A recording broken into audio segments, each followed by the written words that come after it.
Hello students, today we will start our first chapter of geography, the earth and solar system. So in this chapter we will get to know about the relationship of earth and the solar system, right? That what is the position of earth in the solar system. So we will get to know all about this. So I must say that you all have seen a night sky which is full of innumerable twinkling bodies, right? जो भी आप अक्सर night में देखते होंगे, there are so many innumerable twinkling bodies are there, right? And in fact there are some of the bodies which are not actually twinkling, they are just glowing but they are not flickering, right? So ये जो twinkling tiny objects होते हैं ये क्या होते हैं? Stars, है ना? एंड बट कभी आपने सोचा है कि ये जो स्टार्स हैं या ये जो मून है, हम इनको डे टाइम में क्यों नहीं देख पाते? हम सिर्फ नाइट में क्यों देख पाते हैं? Because of the very bright light of the sun, right? जो सन की लाइट होती है या उसकी लाइट इतनी ब्राइट होती है कि हम जो ये मून है या स्टार्स हैं इनको हम देख नहीं पाते, है ना? Then there are also some terms जिससे आप ऑलरेडी अवेयर हो, बट उनके टेक्निकल टर्म्स एक बार आपको मैं बता देती हूँ. जैसे कि the night when one side of the moon is completely visible from the earth is called full moon night और पूर्णिमा. तो जब वो रात जिसमें मून की एक साइड जो होती है वो कम्प्लीटली विजिबल होती है, मतलब हमें फुल मून दिखता है, तो उस नाइट को हम बोलते हैं फुल मून नाइट और पूर्णिमा. इसी तरह the night without a moon और a no moon night is called new moon night और अमावस्या. जिस नाइट में हमें या तो मून दिखता ही नहीं है, मतलब जो नाइट में मून हमें विजिबल नहीं होता, या उस नाइट को हम नो मून नाइट भी बोल सकते हैं, तो उसका नाम क्या होता है? न्यू मून नाइट और अमावस्या. The sun, the moon and all those objects shining in the night sky are called celestial bodies. जो अभी जैसे मैंने आपको बोला कि ट्विंकलिंग बॉडीज़ होती हैं, मून होता है, बट क्या यही होता है? नहीं. इनके अलावा जैसे सन हुआ, मून या और भी जो ऑब्जेक्ट्स हैं इनके अलावा, उन सब ऑब्जेक्ट्स को हम क्या बोलते हैं? Celestial bodies. इसी तरह एक टर्म यूज़ करते हैं हम, कॉन्स्टलेशंस. कॉन्स्टलेशन क्या होता है? सोलर सिस्टम में एक टर्म होता है constellation. Basically this is the this represent to the various patterns formed by different group of stars. तो बेसिकली कुछ स्टार्स ऐसे होते हैं जिनका एक पैटर्न फिक्स्ड होता है, जो एक फिक्स पैटर्न में हमें एक पर्टिकुलर डायरेक्शन में, हम कभी भी अगर हम देखेंगे कि नॉर्थ में अगर वो पैटर्न होना चाहिए तो वो हमेशा नॉर्थ में ही होगा, ये फिक्स रहता है, ठीक है? तो जैसे कि आप इस पिक्चर में देखो, इस पिक्चर में one girl is watching the sky and पहले जो नीचे की तरफ there are group of 7 stars जिनका एक पैटर्न है, एक पैटर्न फॉलो करते हुए वो 7 स्टार्स एक हमें इमेज शो कर रहे हैं. एंड अगर हमें नॉर्थ डायरेक्शन फाइंड आउट करना है, मतलब ये जो पैटर्न है, तो ये पैटर्न की वजह से अगर हमको फाइंड आउट करना है कि नॉर्थ स्टार कहाँ पर है, तो इस पर्टिकुलर कॉन्स्टलेशन की वजह से जिसको नॉलेज होगी कि yes this is the constellation, one of the constellation which is actually determining the direction, तो वो automatically north direction find out कर लेगा. कैसे? इस कॉन्स्टलेशन के थ्रू जो लास्ट में आप 2 स्टार्स देख रहे हो, उन 2 स्टार्स के बिल्कुल स्ट्रेट अगर आप देख रहे हो तो स्ट्रेट जाते हुए सबसे ऊपर एक स्टार दिख रहा है, ठीक है? तो वो जो स्टार है उस स्टार का नाम क्या है? North star. तो वो बेसिकली किसको रिप्रेजेंट कर रहा है? कौन सा डायरेक्शन रिप्रेजेंट कर रहा है? नॉर्थ डायरेक्शन, ठीक है? तो पुराने टाइम में जब हमारे पास कंपास नहीं होता था, कंपास यानी कि डायरेक्शन टूल होता है एक, जिसके थ्रू आप डायरेक्शन, अगर आपके पास होगा वो टूल, तो आप इजीली कहीं भी हो आपको डायरेक्शन इजीली वो डिटरमाइन करके बता देगा कि येस आप जहाँ पे खड़े हो आपके इस साइड नॉर्थ है, अदर साइड साउथ है, इस तरह से. तो ऐसे ही पहले क्या होता था? पहले ये सब चीज़ें नहीं थी, but still due to the knowledge of these things people use to determine directions during the night time. At least night time में लोगों को डायरेक्शन डिटरमाइन करने में प्रॉब्लम नहीं होती थी. क्यों? क्योंकि उनको स्टार्स का इस तरह का जो पैटर्न फिक्स्ड है उसके बारे में नॉलेज थी, और उसके बेसिस पे वो नॉर्थ डायरेक्शन या जो भी उनको डायरेक्शन का आइडिया लगाना होता था वो लगा लेते थे, ठीक? ऐसे ही जो सेलेस्टियल बॉडीज़ हैं, जैसा कि मैंने आपको बताया कि सिर्फ स्टार्स या मून ही नहीं होते सेलेस्टियल बॉडीज़ में, और भी अदर बॉडीज़ भी होती हैं. जैसे सम सेलेस्टियल बॉडीज़ जो होती हैं, कुछ सेलेस्टियल बॉडीज़ जो होती हैं वो बहुत बड़ी होती हैं और बहुत हॉट भी होती हैं, ठीक है? गैसेस से बनी होती हैं उनकी खुद की हीट और खुद की ही लाइट होती है। जैसे कि one of the very common example is sun, है ना। सन जो है, सन एक्चुअली एक स्टार है, but that star is actually the closest star to the earth. And इस पर्टिकुलर स्टार की वजह से, दैट इज सन की वजह से ही अर्थ को जितनी भी हीट और लाइट मिलती है वो सन की वजह से ही मिलती है, ठीक है। जो अदर स्टार्स हैं वो इतने छोटे क्यों दिखते हैं हमें, क्योंकि वो बहुत ज़्यादा फार हैं हमसे, ठीक है। Then some other celestial bodies, कुछ और भी सेलेस्टियल बॉडीज़ होती हैं जिनकी खुद की हीट या लाइट नहीं होती। जैसे कि अभी अर्थ है, अर्थ भी उनमें से एक है, उसकी खुद की हीट एंड लाइट नहीं है, उसको सन से मिल रही है। इसी तरह कुछ और भी सेलेस्टियल बॉडीज़ हैं जिनकी खुद की हीट एंड लाइट नहीं होती, तो वो बॉडीज़ जो हैं उनको हम प्लैनेट बोलते हैं, ठीक है। Now solar system, solar system में बेसिकली क्या क्या होता है, पहले हम सोलर सिस्टम के बारे में जानते हैं कि सोलर सिस्टम क्या होता है। The sun, 8 planets, satellites and some other celestial bodies collectively known as the solar system.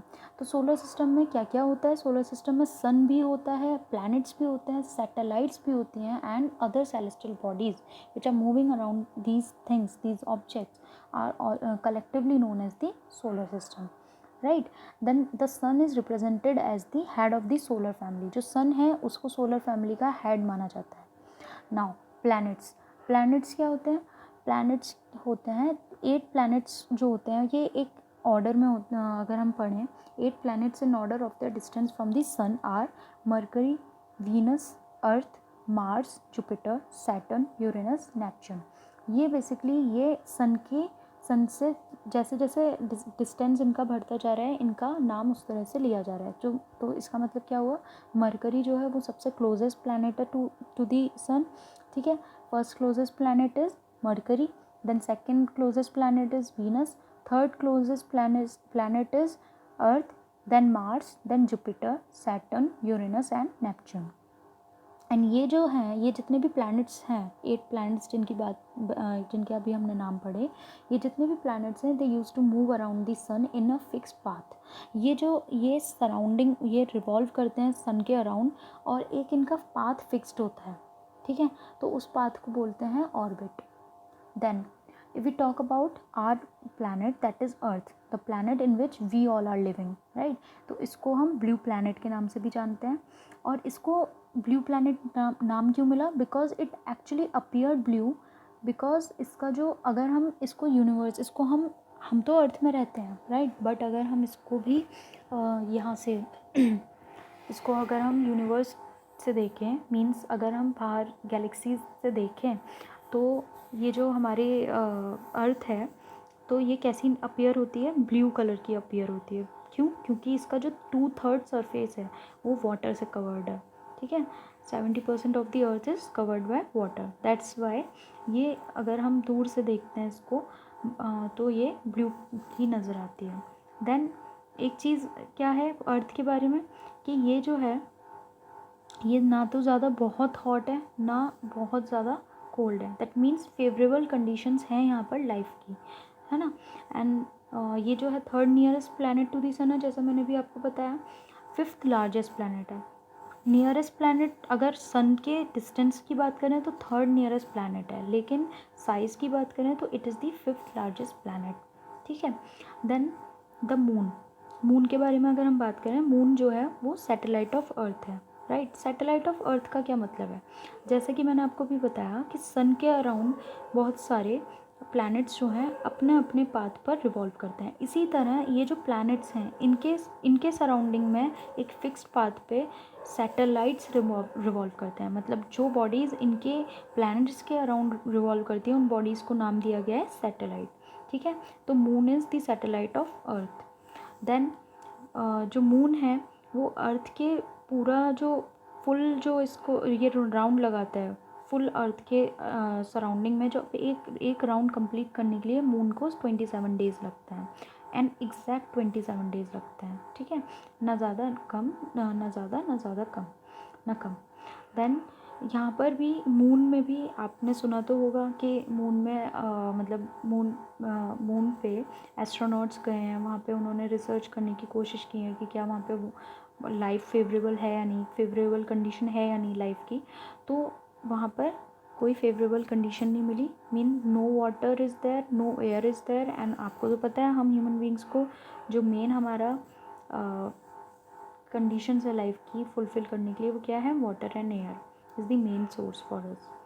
Then again celestial bodies में एक दो चीज़ें और आती हैं, जैसे कि एस्टेरॉइड्स एंड मीटियोरॉइड्स। एस्टेरॉइड्स क्या होते हैं? Asteroids are the tiny bodies that move around the sun other than stars, planets and satellites. तो मतलब एस्टेरॉइड्स भी कुछ बॉडीज़ ऐसी होती हैं जो सन के सराउंडिंग घूमती हैं। स्टार्स नहीं है वो, प्लैनेट्स नहीं है, सैटेलाइट्स नहीं है, बट इनके अलावा जो बॉडीज़ घूमती हैं उनको एस्टेरॉइड्स बोलते हैं। ठीक है, इनका भी एक पर्टिकुलर पैटर्न होता है। ऐसे ही मीटियोरॉइड्स क्या होते हैं, ये भी स्मॉल पीसेस होती हैं रॉक्स की, इस तरह की दिखने वाली, जो कि सन के अराउंड घूमती हैं। ठीक है, देन अगर हम अपने स्ट्रक्चर ऑफ यूनिवर्स को जाने कि ये जो यूनिवर्स का स्ट्रक्चर है वो किस तरह से फॉलो अप होता है, तो हम जानेंगे कि एक सबसे बड़ा जो अगर हम देखें कि ओवरऑल बहुत बड़ी जो एक अपने आप में जिसकी एग्जिस्टेंस है वो है यूनिवर्स। ठीक है, यूनिवर्स के अंदर क्या आता है, यूनिवर्स के अंदर आता है बहुत सारी गैलेक्सीज आती हैं। ठीक है, सबसे बड़ा यूनिवर्स, देन उसके अंदर बहुत सारी galaxies. See I have written millions of galaxies, right. और गैलेक्सीज का एग्जैक्टली मतलब क्या होता है? गैलेक्सीज का मतलब होता है cluster of millions of stars. तो देखो आप कितनी बड़ी होगी अपने आप में, कि एक गैलेक्सी का मतलब है कि वहाँ पर मिलियन ऑफ स्टार्स का क्लस्टर है। क्लस्टर का मतलब सिंपली ग्रुप होता है। ठीक है, तो एक गैलेक्सी में मिलियन ऑफ स्टार्स का ग्रुप है, तब जाके वो एक गैलेक्सी फॉर्म करता है। और जब मिलियन ऑफ गैलेक्सीज जो हैं उनको मिलाकर अगर हम बात करें तो एक यूनिवर्स अपने आप में फॉर्म करता है। ठीक है, एंड देन हम आगे अगर बढ़ें तो मिलियंस ऑफ गैलेक्सीज़ में जो एक गैलेक्सी है जिसका नाम है milky way Galaxy, that is Akash Ganga Galaxy, है ना, दोनों ही नाम से जानते हैं। इंग्लिश में बोलें तो मिल्की वे गैलेक्सी और हिंदी में आकाश गंगा गैलेक्सी। वो गैलेक्सी कौन सी है? वो गैलेक्सी है जिस गैलेक्सी में हम लोग हैं, मतलब हम लोग एज इन कि हमारा सोलर सिस्टम इसी गैलेक्सी का पार्ट है, राइट। जैसे कि और अभी हमने थोड़ी देर पहले क्या पढ़ा था कि सोलर सिस्टम जो है, सोलर सिस्टम अपने आप में कंप्लीट कब फैमिली बनाता है, जिस सोलर सिस्टम में होता है सन होता है, 8 प्लैनेट्स होते हैं, सैटेलाइट्स होती हैं, सम अदर सेलेस्टियल बॉडीज़ होती हैं। तो ये जब सबको मिला के अगर हम बात करें तब जाके एक सोलर सिस्टम हमारे यहाँ फॉर्म होता है। तो यहीं पे मिल्की वे गैलेक्सी में हमारा सोलर सिस्टम है जो इसका पार्ट है, एंड देन सोलर सिस्टम का पार्ट क्या है? अर्थ है, और अर्थ का पार्ट है हम लोग, राइट। सो ये हमारे स्ट्रक्चर ऑफ यूनिवर्स है जो हमने इस फर्स्ट चैप्टर में पढ़ा। ठीक, so thank you, I hope आपको ये चैप्टर अच्छा लगा हो, एंड नेक्स्ट हम जल्दी ही नए चैप्टर को पढ़ेंगे, नए टॉपिक के साथ दोबारा मिलते हैं। Keep smiling.